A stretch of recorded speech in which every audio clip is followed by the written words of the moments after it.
αποτυπώματα. Και από την άλλη μας ενδιαφέρει απόλυτα γιατί έχει να κάνει με την καθημερινότητά μας.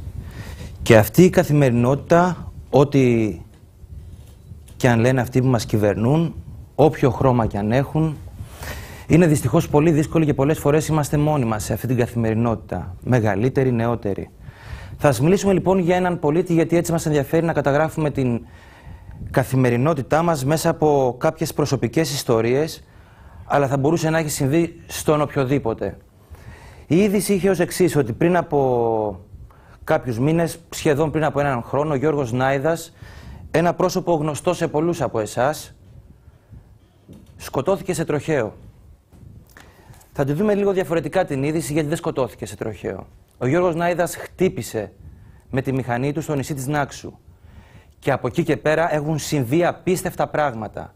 Θα σας πούμε μόνο για αρχή ότι αυτό το παιδί, αν και πολυτραυματίας, θα καταλήξει μέσα σε ένα ψαροκάικο, τρανταζόταν ολόκληρο το κορμί του, είχε δίπλα του βεβαίως μια κοπέλα η οποία δεν άντεχε καν τη θαλασσοταραχή, είχαν φύγει οι οροί από τα χέρια του και λίγο πριν φτάσουν στη Σύρο τελείωσε και το οξυγόνο.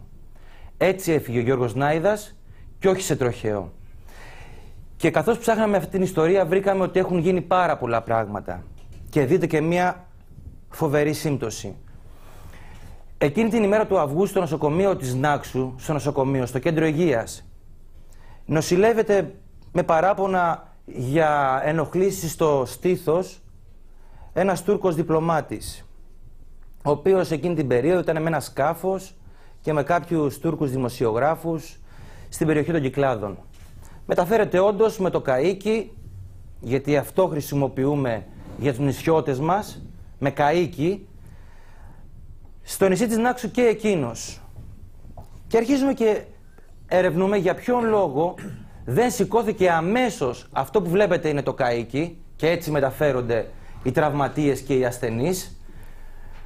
Και αρχίζαμε να αναρωτιόμαστε τι έγινε το ελικόπτερο και γιατί ποτέ, ενώ υπήρχε ελικόπτερο διαθέσιμο, δεν έφτασε στην Άξο να παραλάβει το Γιώργο Νάιδα προκειμένου να τον πάει στην Αθήνα και κατέληξε να μεταφέρεται μετά από ώρες με 7 μποφόρ σε ένα καΐκι.